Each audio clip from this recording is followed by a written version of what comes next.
ನಮಸ್ಕಾರ ಎಲ್ರಿಗೂ. ನಾನಿವತ್ತು ನಿಮ್ಮ ಜೊತೆ 2 ಹೆಲ್ದಿ ಸ್ನ್ಯಾಕ್ಸನ್ನು ಶೇರ್ ಮಾಡ್ಕೊಳ್ಳೋಣ ಅಂತ ಅಂದ್ಕೊಂಡಿದ್ದೀನಿ. ಯಾರೆಲ್ಲ ವೆಯ್ಟ್ ಲಾಸ್ ಮಾಡಬೇಕಂತ ಅಂದ್ಕೊಂಡಿದ್ದೀರಾ, ಈಗ ಆಲ್ರೆಡಿ ಚಳಿ ಟೈಮ್ ಆಗಿರೋದ್ರಿಂದ ವೆಯ್ಟ್ ಲಾಸ್ ಮಾಡ್ಕೊಳ್ಳೋದಕ್ಕೆ ತುಂಬಾ ಕಷ್ಟ ಆಗ್ತಾ ಇರುತ್ತೆ. ಮತ್ತು ಸಿಕ್ಕಿದ್ದೆಲ್ಲ ತಿನ್ನಬೇಕಂತ ಅನಿಸ್ತಾ ಇರುತ್ತೆ. ಇವಾಗ ತುಂಬ ಹಶ್ವಾಗ್ತಾ ಇರುತ್ತೆ. ಸೊ ಅಂಥ ಟೈಮಲ್ಲಿ ಈ ರೀತಿಯಾದಂಥ ಸ್ನ್ಯಾಕ್ಸ್ಗಳನ್ನು ಟ್ರೈ ಮಾಡಿ. ಸೊ ಕಡಲೆಪುರಿಯನ್ನು ಯೂಸ್ ಮಾಡಿಕೊಂಡು, ನಮ್ಮ ಕಡೆ ಕಡಲೆಪುರಿ ಅಂತ ಕರಿತೀವಿ, ಕೆಲವು ಕಡೆ ಮಂಡಕ್ಕಿ ಅಂತಲೂ ಸಹ ಕರೀತಾರೆ.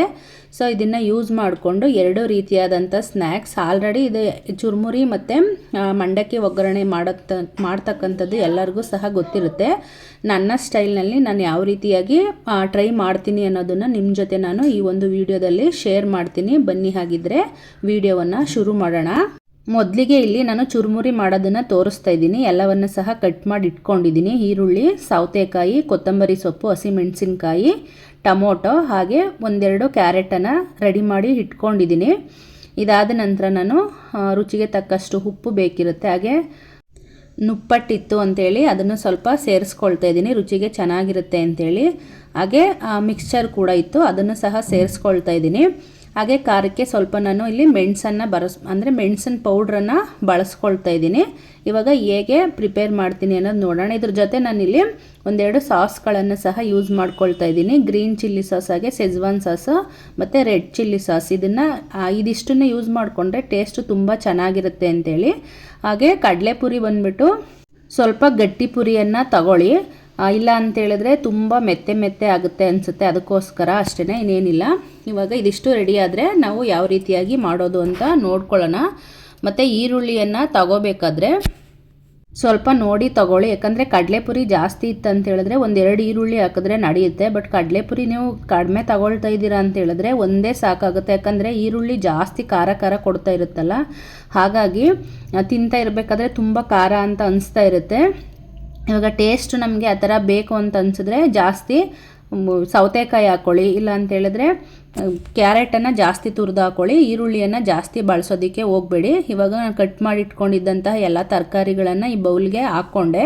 ಇದಾದ ನಂತರ ರುಚಿಗೆ ತಕ್ಕಷ್ಟು ಉಪ್ಪು, ಹಾಗೆ ಸ್ವಲ್ಪ ಮೆಣಸಿನ ಪೌಡರು, ಮತ್ತು ಫಸ್ಟೇ ಕಡಲೆಪುರಿ ಹಾಕೋದು ಬೇಡ, ಫಸ್ಟ್ ಇದೆಲ್ಲವನ್ನು ಸಹ ಮಿಕ್ಸ್ ಮಾಡಿಕೊಂಡು, ಮತ್ತು ಖಾರಕ್ಕೆ ತಕ್ಕಂಗೆ ನೋಡಿ ನೀವು ಸಾಸ್ಗಳನ್ನ ಯೂಸ್ ಮಾಡ್ಕೊಳ್ಳಿ. ಸಾಮಾನ್ಯವಾಗಿ ಇವಾಗ ಇದಕ್ಕೆ ಗ್ರೀನ್ ಚಟ್ನಿ ಮತ್ತು ಸ್ವೀಟ್ ಚಟ್ನಿಗಳನ್ನು ಯೂಸ್ ಮಾಡ್ತಾರೆ ಹೊರಗಡೆ ಮಾಡ್ತಕ್ಕಂಥವ್ರು. ಬಟ್ ಇಲ್ಲಿ ಎಮರ್ಜೆನ್ಸಿಗೆ ಮಾಡಬೇಕಂತ ಹೇಳಿದ್ರೆ ಅದು ಯಾವುದೂ ಇಲ್ಲ ಅಂತ ಹೇಳಿದ್ರೆ ಈ ರೀತಿಯಾದಂಥ ಸಾಸ್ಗಳನ್ನು ಸಹ ನಾವು ಯೂಸ್ ಮಾಡ್ಕೋಬೋದು. ಟೇಸ್ಟ್ ಅಂತೂ ತುಂಬಾ ಚೆನ್ನಾಗಿರುತ್ತೆ. ಹಾಗಾಗಿ ನಾನು ಯಾವಾಗಲೂ ಸಹ ಎಮರ್ಜೆನ್ಸಿಗೆ ಇವಾಗ ಸಾಸ್ಗಳನ್ನ ಮಾಡಿ ಇಟ್ಕೊಳ್ತು ಅಂತ ಹೇಳಿದ್ರೆ ಜಾಸ್ತಿ ದಿನ ಇಟ್ಕೊಳ್ಳೋಕ್ಕಾಗಲ್ಲ, ಸುಮ್ಮನೆ ವೇಸ್ಟ್ ಆಗುತ್ತೆ ಅಂತೇಳಿ ಏನು ಮಾಡ್ತೀನಿ, ಮತ್ತು ಎಮರ್ಜೆನ್ಸಿಗೆ ಅದನ್ನು ಪ್ರಿಪೇರ್ ಆಗೋದು ಇಲ್ಲ ಅಂತ ಹೇಳಿದಾಗ ನಾನು ಈ ರೀತಿಯಾದಂಥ ಸಾಸ್ಗಳನ್ನು ಯೂಸ್ ಮಾಡ್ಕೊಳ್ತೀನಿ. ಸಾಸನ್ನು ಯೂಸ್ ಮಾಡ್ಕೊಂಡು ಟ್ರೈ ಮಾಡಿ ನೋಡಿ ಯಾವ ಥರ ಬರುತ್ತೆ ಅಂತೇಳಿ. ಇದು ಸಹ ಟೇಸ್ಟು ತುಂಬಾ ಚೆನ್ನಾಗಿರುತ್ತೆ. ಮೊದಲು ಇದರಲ್ಲಿ ಹಾಕಿದಂಥ ಉಪ್ಪು ಇದೆಲ್ಲವನ್ನು ಸಹ ನೀಟಾಗಿ ಈ ತರಕಾರಿಗಳು ಮಿಕ್ಸ್ ಆಗಲಿ. ಉಪ್ಪು ಹಾಕಬೇಕಾದ್ರೂ ಅಷ್ಟೇ ಸ್ವಲ್ಪ ಕಡಿಮೆಯಾಗಿ ಹಾಕ್ಕೊಳ್ಳಿ, ಹೆಚ್ಚೆಚ್ಚಾಗಿ ಉಪ್ಪನ್ನು ಹಾಕಬೇಡಿ. ಕಡಲೆಪುರಿಯಲ್ಲಿ ಆಲ್ರೆಡಿ ಸ್ವಲ್ಪ ಉಪ್ಪು ಅಂತ ಅನಿಸ್ತಾ ಇರುತ್ತೆ. ತರಕಾರಿಗೆ ಎಷ್ಟು ಬೇಕಿರುತ್ತೋ ಅಷ್ಟು ಉಪ್ಪನ್ನು ಮಾತ್ರ ಹಾಕ್ಕೊಳ್ಳಿ. ಅದಾದ ನಂತರ ಬೇಕಂದರೆ ಹಾಕ್ಕೊಳ್ಳೋರಂತೆ. ಫಸ್ಟೇ ಜಾಸ್ತಿ ಹಾಕಿದ್ರೆ ತಿನ್ನೋದಕ್ಕೆ ಆಗಲ್ಲ, ಆ ರೀತಿ ಆಗಿಬಿಡುತ್ತೆ. ಫಸ್ಟ್ ಅದೆಲ್ಲ ಮಿಕ್ಸ್ ಆದ ನಂತರ ನಾನು ಕಡಲೆಪುರಿಯನ್ನು ಸೇರಿಸ್ಕೊಳ್ತಾ ಇದ್ದೀನಿ. ಹಾಗೆ ನುಪ್ಪಟ್ಟು ಮತ್ತು ಮಿಕ್ಸ್ಚರನ್ನು ನಾನು ಮೇಲೆ ಸೇರಿಸ್ಕೊಳ್ತಾ ಇದ್ದೀನಿ. ಎಲ್ಲವನ್ನು ಒಟ್ಟಿಗೆ ಸೇರಿ ನೀವು ಒಳಗಡೆನೇ ಸೇರಿಸಿ ಏನಾದರೂ ಮಿಕ್ಸ್ ಮಾಡಿಕೊಂಡ್ರೆ ತುಂಬ ಮೆತ್ತೆ ಆಗುತ್ತೆ. ಮತ್ತು ಇನ್ನೊಂದು, ಇದನ್ನು ನಾವು ಯಾವ ಟೈಮಲ್ಲಿ ಸರ್ವ್ ಮಾಡಬೇಕಂತ ಅಂದ್ಕೊಳ್ತೀವೋ ಆ ಟೈಮಲ್ಲೇ ರೆಡಿ ಮಾಡಬೇಕಾಗುತ್ತೆ. ರೆಡಿ ಮಾಡಿ ಇಟ್ಟರೆ ಆಗಲ್ಲ. ಇನ್ ಕೇಸ್ ಯಾರಾದರೂ ಇಲ್ಲ ಬೇರೆಯವ್ರಿಗೆ ಸರ್ವ್ ಮಾಡಬೇಕಂತ ಏನಾದರೂ ಇದ್ದರೆ ತರಕಾರಿ ಅದೆಲ್ಲವನ್ನು ಸ್ವಲ್ಪ ತೆಗೆದಿಟ್ಕೊಂಡಿರಿ. ಅದಾದ ನಂತರ ಮಿಕ್ಸ್ ಮಾಡಿ ಕೊಟ್ಟರೆ ಆಯಿತು. ದಿಢೀರಂತ ಫಸ್ಟೇ ಮಿಕ್ಸ್ ಮಾಡಿ ಇಟ್ಟರೆ ಅದು ಚೆನ್ನಾಗಿರಲ್ಲ, ಹಾಗಾಗಿ ಹೇಳ್ತಾ ಇದ್ದೀನಿ. ಮತ್ತು ವೆಯ್ಟ್ ಲಾಸ್ ಮಾಡ್ತಕ್ಕಂಥವ್ರು ಸಹ ಧಾರಾಳವಾಗಿ ಇದನ್ನು ತಿನ್ಬೋದು. ಒಂದು ಹೊತ್ತಿನ ಊಟಕ್ಕಾಗೂ ಸಹ ಇದನ್ನು ತಿನ್ಬೋದು. ಇವಾಗ ನೈಟ್ ಟೈಮ್ ಒಂದು 5-6 ಓ ಕ್ಲಾಕಲ್ಲಿ ನೀವು ಇದನ್ನು ತಿಂತಾ ಇದ್ದೀರಾ ಅಂತ ಹೇಳಿದ್ರೆ ನೈಟ್ ಊಟ ಬೇಕಾದ್ರೂ ಸ್ಕಿಪ್ ಮಾಡ್ಬೋದು. ಇದರಲ್ಲಿ ಲೋ ಕ್ಯಾಲರಿ ಇರುತ್ತೆ, ಮತ್ತು ಇದು ಸಸ್ಯಾಹಾರಿ ಸಹ ಆಗಿರುತ್ತೆ, ಮತ್ತು ಗ್ಲೂಟನ್ ಫ್ರೀ ಕೂಡ ಇರುತ್ತೆ. ಹೀಗಾಗಿ ನೀವು ಫ್ಯಾಟ್ ಲಾಸ್ ಮಾಡ್ತಕ್ಕಂಥವ್ರು, ವೆಯ್ಟ್ ಲಾಸ್ ಮಾಡ್ತಕ್ಕಂಥವ್ರು ಪ್ರತಿಯೊಬ್ಬರು ಸಹ ಇವಾಗೇನಾದರೂ ಕ್ರೇವಿಂಗ್ಸ್ ಇರುತ್ತಲ್ಲ ಸ್ನ್ಯಾಕ್ಸನ್ನು ತಿನ್ನಬೇಕು ಅಂತೇಳಿ, ಹಾಗಾಗಿ ಇದನ್ನು ಸಹ ನೀವು ತಿನ್ಬೋದು. ಮತ್ತು ಇವಾಗ ಸ್ವಲ್ಪ ಟೇಸ್ಟನ್ನು ನೋಡ್ಕೊಳ್ತಾ ಇದ್ದೀನಿ, ಉಪ್ಪು ಸರಿಯಾಗಿದೆಯಾ ಅಂಥೇಳಿ. ಸರಿಯಾಗಿಲ್ಲ ಅಂತೇಳಿದ್ರೆ ಇನ್ನು ಸ್ವಲ್ಪ ಉಪ್ಪನ್ನು ಸೇರಿಸ್ಕೋಬೇಕಾಗುತ್ತೆ. ಸರಿಯಾಗಿದೆ ಅಂತೇಳಿದ್ರೆ ಅಷ್ಟೇ ಸಾಕಾಗುತ್ತೆ. ನನಗೆ ಇನ್ನೊಂಚೂರು ಉಪ್ಪು ಸೇರಿಸ್ಬೇಕಂತ ಅನಿಸ್ತು, ಹಾಗಾಗಿ ಉಪ್ಪನ್ನು ಸೇರಿಸ್ತಾ ಇದ್ದೀನಿ. ಬೇಕಂತೇಳಿದ್ರೆ ನಿಧಾನಕ್ಕೆ ಸೇರಿಸ್ಕೊಳ್ಳಿ. ಅದಕ್ಕೂ ಮೊದಲೇ ಜಾಸ್ತಿ ಉಪ್ಪನ್ನು ಸೇರಿಸೋದಕ್ಕೆ ಹೋಗಬೇಡಿ. ತರಕಾರಿಗೆ ಎಷ್ಟು ಬೇಕಿರುತ್ತೋ ಅಷ್ಟೇ ಉಪ್ಪನ್ನು ಸೇರಿಸ್ಕೊಂಡ್ರೆ ಸಾಕಾಗುತ್ತೆ. ಇದಾದ ನಂತರ ಲಾಸ್ಟಲ್ಲಿ ನಾನು ಒಂದೇ ಒಂದು ಚೂರು ಆಯಿಲನ್ನು ಸೇರಿಸ್ಕೊಳ್ತಾ ಇದ್ದೀನಿ. ಇಲ್ಲಿ ನಾನು ಕಡಲೆಕಾಯಿ ಎಣ್ಣೆಯನ್ನು ಸೇರಿಸ್ಕೊಳ್ತಾ ಇದ್ದೀನಿ. ನಿಮಗೆ ಆಲಿವ್ ಆಯಿಲ್ ಇದ್ದರೆ ಅದು ಇನ್ನೂ ಟೇಸ್ಟ್ ತುಂಬಾ ಚೆನ್ನಾಗಿರುತ್ತೆ, ಬೇಕಂದರೆ ಸೇರಿಸ್ಕೊಳ್ಳಿ. ಯಾವ ಆಯಿಲ್ ಇರುತ್ತೆ ಅಂದರೆ ಆಯಿಲನ್ನು ಸೇರಿಸೋದ್ರಿಂದ ಟೇಸ್ಟು ತುಂಬ ಚೆನ್ನಾಗಿರುತ್ತೆ ಅಂತೇಳಿ ನಾನು ಆಯಿಲನ್ನು ಸೇರಿಸ್ಕೊಳ್ತಾ ಇದ್ದೀನಿ. ಇದಾದ ನಂತರ ಸ್ವಲ್ಪ ನಿಂಬೆ ಹುಳಿಯನ್ನು ಸಹ ಸೇರಿಸ್ಕೊಳ್ಳಿ. ನಿಂಬೆ ಹುಳಿ ಸೇರಿಸಿದಂಥ ವಿಡಿಯೋ ಇಲ್ಲಿ ಸ್ಕಿಪ್ ಆಗಿಬಿಟ್ಟಿದೆ, ಹಾಗಾಗಿ ಹೇಳ್ತಾ ಇದ್ದೀನಿ. ನಿಂಬೆ ಹುಳಿ ಸೇರಿಸ್ಕೊಂಡ್ರೆ ತುಂಬಾ ಚೆನ್ನಾಗಿರುತ್ತೆ. ಹಾಗಾಗಿ ಇವಾಗ ಎಲ್ಲವನ್ನು ಒಂದ್ಸಲಿ ನೀಟಾಗಿ ಮಿಕ್ಸ್ ಮಾಡಿದ್ರೆ ಆಯಿತು, ರೆಡಿ ಆಯಿತು. ಇವಾಗ ಒಂದು ಒಳ್ಳೆ ಹೆಲ್ದಿ ಸ್ನ್ಯಾಕ್ಸ್, ಈಗ ಮಕ್ಕಳು ಸ್ಕೂಲಿಂದ ಬಂದ ತಕ್ಷಣ ಸಹ ಕೊಟ್ಟರೆ ಇಷ್ಟಪಟ್ಟು ತಿಂತಾರೆ. ನೀವು ಏನು ಪ್ರಿಪೇರ್ ಮಾಡಿ ಇಟ್ಕೊಂಡಿಲ್ಲ ಅಂದರೆ ಏನಿರುತ್ತೋ ಏನು ಸಿಗುತ್ತೋ ಅದನ್ನು ತಿನ್ನೋ ಅಂಥ ಚಾನ್ಸಸ್ ಇರುತ್ತೆ. ಹಾಗಾಗಿ ಸ್ವಲ್ಪ ಮಕ್ಕಳು ಬರೋದಕ್ಕೆ ಮೊದಲೇ ತರಕಾರಿ ಎಲ್ಲವನ್ನು ಕಟ್ ಮಾಡಿ ರೆಡಿ ಮಾಡಿ ಇಟ್ಕೊಂಡಿದ್ರೆ ಅದಾದ ನಂತರ ಬಂದ ತಕ್ಷಣ ಸ್ವಲ್ಪ ಇದೆಲ್ಲವನ್ನು ಮಿಕ್ಸ್ ಮಾಡಿ ಇಟ್ಬಿಟ್ಟು ಕೊಡ್ಬೋದು. ಮತ್ತು ಈ ರೀತಿ ಎಲ್ಲ ಔಟ್ಸೈಡೆಲ್ಲ ಈ ರೀತಿಯಾಗಿ ಪೇಪರಲ್ಲಿ ಹಾಕ್ಕೊಂಡು ತಿಂದ ಅಭ್ಯಾಸ ಅಲ್ಲ. ಮತ್ತು ಮಕ್ಕಳಿಗೆ ಈ ರೀತಿಯಾಗಿ ಪ್ಲೇಟಲ್ಲೆಲ್ಲ ಸರ್ವ್ ಮಾಡಿಕೊಡೋದ್ಕಿಂತ ಈ ರೀತಿಯಾಗಿ ಡಿಫ್ರೆಂಟಾಗಿ ಪೇಪರಲ್ಲೆಲ್ಲ ಮಾಡಿಕೊಟ್ರೆ ತುಂಬ ಖುಷಿಯಾಗಿ ಇಟ್ಕೊಂಡು ತಿಂತಾರೆ. ಮತ್ತು ಎಲ್ಲ ಚೆಲ್ಕೊಳ್ತಾರೆ ಅಂತೇನಾರು ಇದ್ದರೆ ಇದಕ್ಕೆ ಒಂದು ಸ್ಪೂನ್ ಹಾಕಿ ಇಟ್ಬಿಟ್ಟು ಕೊಟ್ಟರೆ ನೀಟಾಗಿ ತಿಂತಾರೆ ಅಂತೇಳಿ, ನಾನು ಇಷ್ಟಪಟ್ಟು ತಿಂತಾರೆ ಅಂತ ಈ ರೀತಿಯಾಗಿ ಮಾಡಿ ಕೊಡ್ತಾರೆ. ಬೇಕಂತೇಳಿದ್ರೆ ಪ್ಲೇಟಲ್ಲೂ ಸಹ ನಾವು ಸರ್ವ್ ಮಾಡ್ಕೋಬೋದು.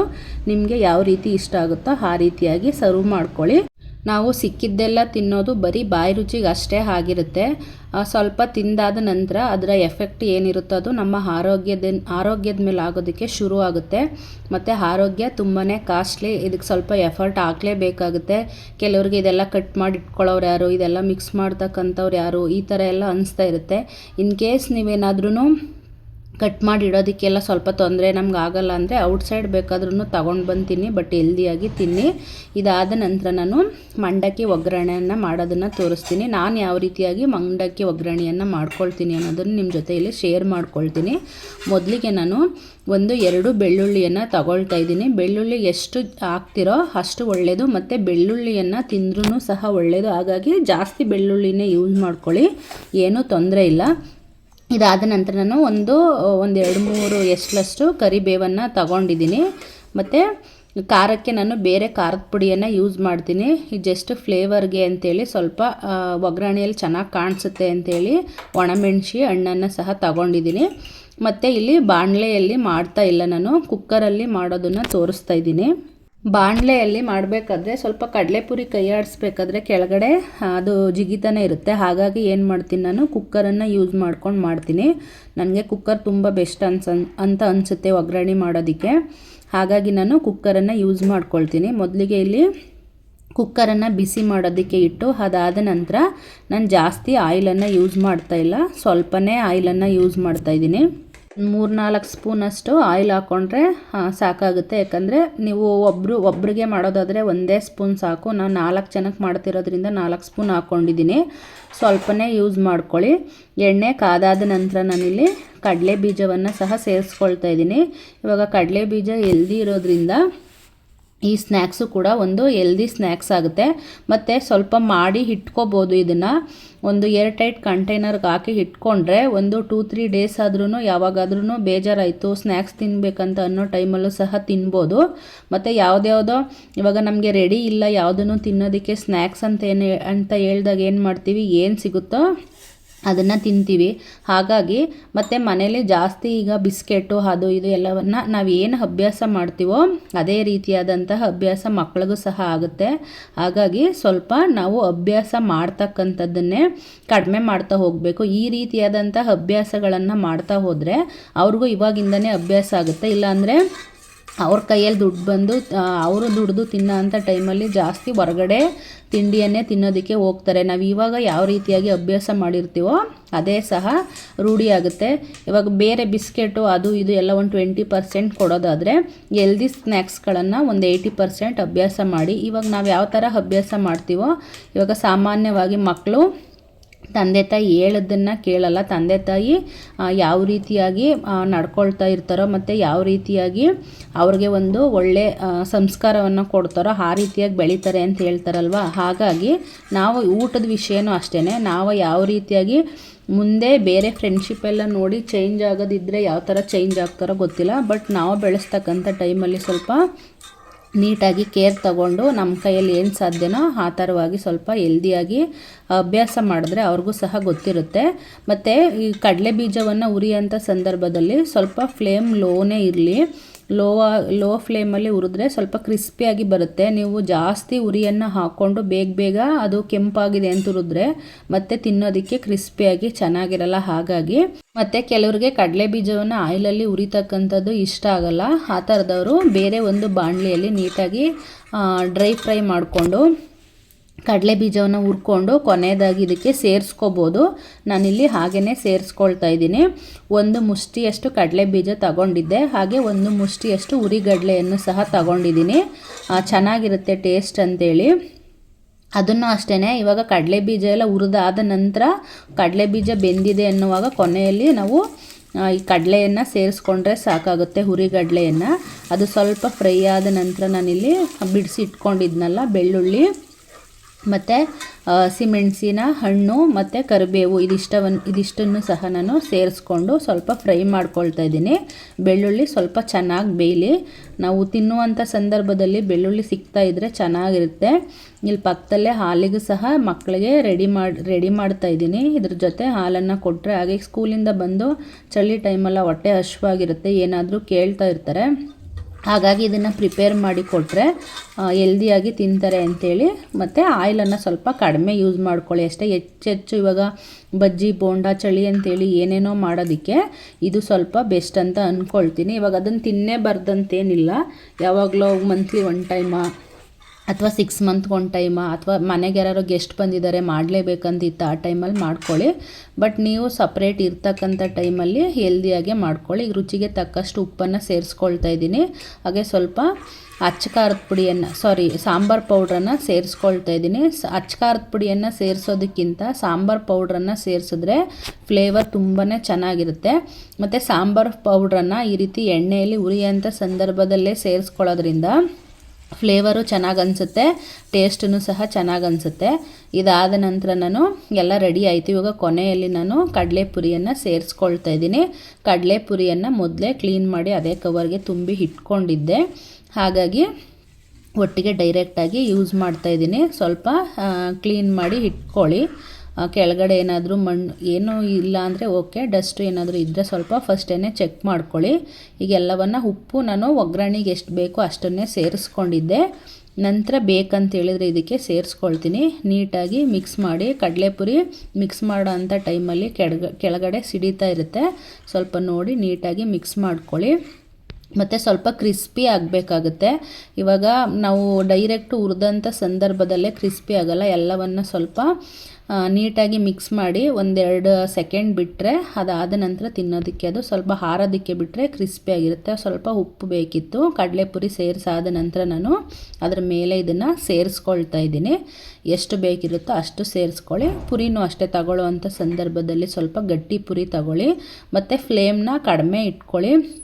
ಇವಾಗ ಬೇರೆ ಏನೋ ಕೆಲಸ ಮಾಡೋದಕ್ಕೆ ಬಿಟ್ಟು ನಿಂತ್ಕೊಂಡ್ರೆ ಕೆಳಗಡೆ ಎಲ್ಲ ಸೀದೋದಂಗೆ ಆಗಿಬಿಡುತ್ತೆ. ಸ್ಮೆಲ್ ಇದು ಬೇಗ ಸೀದೋದಂಗೆ ಆಗ್ತಾ ಇರುತ್ತೆ. ಹಾಗಾಗಿ ಸ್ವಲ್ಪ ಉರಿಯನ್ನು ಕಡಿಮೆನೇ ಇಟ್ಕೊಳ್ಳಿ. ಕೆಳಗಡೆ ಸೀದೋಯ್ತು ಅಂತ ಹೇಳಿದ್ರೆ ಟೇಸ್ಟು ಫುಲ್ಲು ಚೇಂಜ್ ಆಗಿಬಿಡುತ್ತೆ. ಹಾಗಾಗಿ ಇವಾಗ ರೆಡಿ ಮಾಡಿ 5 ನಿಮಿಷ ಬಿಟ್ಟಾಯಿತು. ಬಿಟ್ಟಾದ ನಂತರ ಅದು ಕ್ರಿಸ್ಪಿಯಾಗಿ ಬರುತ್ತೆ. ನಾವು ರೆಡಿ ಮಾಡಿದ ತಕ್ಷಣವೇ ಸರ್ವ್ ಮಾಡೋದಕ್ಕಿಂತ ಒಂದು ಸ್ವಲ್ಪ ಹೊತ್ತು ಬಿಟ್ಟರೆ ಚೆನ್ನಾಗಿ ಬರುತ್ತೆ. ಇದಾದ ನಂತರ ಇವಾಗ ನಾನು ಸರ್ವ್ ಮಾಡಿ ಸಹ ತೋರಿಸ್ತೀನಿ. ಇಲ್ಲಿ ಮಕ್ಕಳಿಗೆ ಹಾಲನ್ನು ಪ್ರಿಪೇರ್ ಮಾಡಿದ್ದಾಯಿತು. ಇವಾಗ ಹಸ್ಬೆಂಡ್ ಇಲ್ಲ ಅಂತ ಹೇಳಿದ್ರೆ ನಾನು ಸಹ ಸಮ್ಟೈಮ್ಸ್ ಹಾಲನ್ನೇ ಕುಡಿತೀನಿ. ಅವರಿದ್ದಾರೆ ಅಂತ ಹೇಳಿದ್ರೆ ಹಾಲನ್ನು ಕುಡಿಯೋದಿಲ್ಲ, ಟೀ ಬೇಕಿರುತ್ತೆ ಅವ್ರಿಗೆ. ಹಾಗಾಗಿ ನಾನು ಸಹ ಟೀಯನ್ನು ರೆಡಿ ಮಾಡ್ಕೊಳ್ತಾ ಇದ್ದೀನಿ. ದಿನಕ್ಕೆ ಯಾವುದಾದ್ರೂ ಒಂದು ಟೈಮಲ್ಲಿ ಟೀಯನ್ನು ತಗೊಳ್ತೀನಿ. ಮೊದಲೆಲ್ಲ ತುಂಬ ಟೀ ಕುಡಿಬೇಕಂತ ಅನಿಸ್ತಾಯಿತ್ತು, ಬಟ್ ಇವಾಗ ಸ್ವಲ್ಪ ಕಡಿಮೆ ಮಾಡಿದ್ದೀನಿ. ಟೀ ಎಲ್ಲ ಜಾಸ್ತಿ ತಗೊಳ್ಳೋದಿಲ್ಲ. ಬೇಕಂತ ಅನಿಸಿದ್ರೆ ಬೇರೆ ಹರ್ಬಲ್ ಪೌಡರ್ಸ್ ಎಲ್ಲ ಯೂಸ್ ಮಾಡಿಕೊಂಡು ಟೀಯನ್ನು ಮಾಡ್ಕೊಳ್ತಕ್ಕಂಥದ್ದು, ಅಥವಾ ಬೇರೆ ಫ್ಲೇವರ್ ಟೀಗಳ, ಗ್ರೀನ್ ಟೀ, ಈ ರೀತಿಯಾದಂಥ ಟೀಗಳನ್ನು ತಗೊಳ್ತಾ ಇರ್ತೀನಿ ಯಾವಾಗಲಾದರೂ. ಈ ರೀತಿಯಾಗಿ ಅದರಲ್ಲಿ ಚಳಿ ಟೈಮಲ್ಲಿ ಸ್ವಲ್ಪ ಕಂಟ್ರೋಲ್ ಮಾಡ್ತಕ್ಕಂಥದ್ದು ಸ್ನ್ಯಾಕ್ಸ್ಗಳನ್ನು ಇದೆಲ್ಲ ಈಗ ಅವ್ರು ಕೊಡ್ತಾ ಇರ್ತೀವಿ. ಸೊ ಹಾಗಾಗಿ ನಾವು ಕಂಟ್ರೋಲ್ ಮಾಡ್ಕೊಳ್ಳೋದು ಕಷ್ಟ ಅಂಥೇಳಿ ಮಧ್ಯೆ ಯಾವಾಗಲಾದರೂ ಬೇಕಾದರೆ ಸ್ವಲ್ಪ ತಗೊಳ್ತಾ ಇರ್ತೀನಿ ಅಷ್ಟೇ. ಇವಾಗ ಹಾಲು ಸಹ ರೆಡಿಯಾಗಿದೆ, ಟೀನೂ ಸಹ ರೆಡಿಯಾಗಿದೆ. ಮೊದಲಿಗೆ ಇಲ್ಲಿ ನಾನು ಸರ್ವ್ ಮಾಡಿ ಇದನ್ನು ಕಡಲೆಪುರಿಯನ್ನು ಕೊಡ್ತಾಯಿದ್ದೀನಿ. ಅದಾದ ನಂತರ ಟೀ ಮತ್ತು ಹಾಲನ್ನು ತಗೊಳ್ತಾ ಇದ್ದೀನಿ.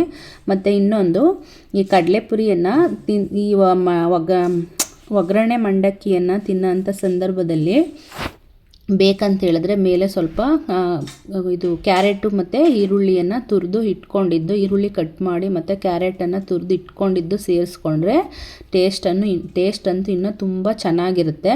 ಈಗ ಆಲ್ರೆಡಿ ಕಡಲೆ ಬೀಜ ಎಲ್ಲ ಪ್ರೋಟೀನ್ಗೆ ಅಂತ ಸೇರಿಸಿರ್ತೀವಿ, ಅದ್ರ ಜೊತೆ ಇದನ್ನು ಸ್ವಲ್ಪ ಫೈಬರ್ ಅಂಶನೂ ಸಹ ಸೇರಿದಂಗೆ ಆಗುತ್ತೆ. ಹೆಚ್ಚೆಚ್ಚು ಪುರಿಯನ್ನು ಸ್ವಲ್ಪ ತಗೊಂಡು ಈ ಕ್ಯಾರೆಟು, ಈರುಳ್ಳಿ ಇದೆಲ್ಲವನ್ನು ಸ್ವಲ್ಪ ಜಾಸ್ತಿ ಯೂಸ್ ಮಾಡಿಕೊಂಡ್ರೆ ಚೆನ್ನಾಗಿರುತ್ತೆ. ಈಗ ಅದನ್ನು ಸಹ ಪ್ರಿಪೇರ್ ಮಾಡಾಯಿತು. ಮತ್ತು ಮಕ್ಕಳಿಗೆ ಹಾಲನ್ನು ಕೊಡೋವಂಥ ಸಂದರ್ಭದಲ್ಲಿ ಇದ್ರ ಜೊತೆ ಸ್ವಲ್ಪ ಬೆಲ್ಲ, ಅರಿಶಿನ ಪುಡಿ, ಹಾಗೆ ಮೆಣಸನ್ನು ಸೇರಿಸಿ ಕೊಡ್ತೀನಿ. ಬಾದಾಮಿ ಹಾಲಲ್ಲ ಇದು, ಅರಿಶಿನ ಪುಡಿಯನ್ನು ಸೇರಿಸಿರೋದ್ರಿಂದ ಈ ರೀತಿಯಾದಂತಹ ಕಲರ್ ಕಾಣಿಸ್ತಾ ಇರುತ್ತೆ ಅಷ್ಟೇ. ಇವಾಗ ಸಾಮಾನ್ಯವಾಗಿ ಈವ್ನಿಂಗ್ ಟೈಮಲ್ಲಿ ತುಂಬ ಹಶ್ವಾಗಿರುತ್ತೆ ಅಂಥೇಳಿ ಯಾವುದ್ಯಾವ್ದು ಸಿಗುತ್ತೋ ಆ ಥರ ಕೊಡಬೇಡಿ. ಮತ್ತು ಯಾವಾಗ ಟೈಮ್ ಸಿಗುತ್ತೋ ಎಲ್ಲರೂ ಒಟ್ಟಿಗೆ ಸೇರಿಕೊಂಡು ಊಟವನ್ನಾದ್ರೂ ಒಟ್ಟಿಗೆ ಮಾಡ್ತಕ್ಕಂಥದ್ದು. ಇವಾಗ ಬ್ಯುಸಿ ಇರೋದ್ರಿಂದ ಯಾರೂ ಸಿಗೋದಿಲ್ಲ, ಆ ಥರ ಆಗಿರುತ್ತೆ. ಸಿಕ್ಕಂಥ ಟೈಮನ್ನು ಯೂಸ್ ಮಾಡ್ಕೊಳ್ಳಿ ಅಂತ ಹೇಳ್ತಾ, ಇದಾಗಿತ್ತು ಇವತ್ತಿನ ನನ್ನ ಒಂದು ವಿಡಿಯೋ. ಯಾರಿಗೆಲ್ಲ ಇಷ್ಟ ಆಗಿದೆ ದಯವಿಟ್ಟು ಸಬ್ಸ್ಕ್ರೈಬ್ ಮಾಡ್ಕೊಳ್ಳಿ. ಹಾಗೆ ಯಾರೆಲ್ಲ ಸಬ್ಸ್ಕ್ರೈಬ್ ಮಾಡಿಲ್ಲ ದಯವಿಟ್ಟು ಸಬ್ಸ್ಕ್ರೈಬ್ ಮಾಡ್ಕೊಂಡು ವಿಡಿಯೋ ನೋಡಿ ಅಂತ ಕೇಳ್ತೀನಿ. Thank you for watching. Thank you so much.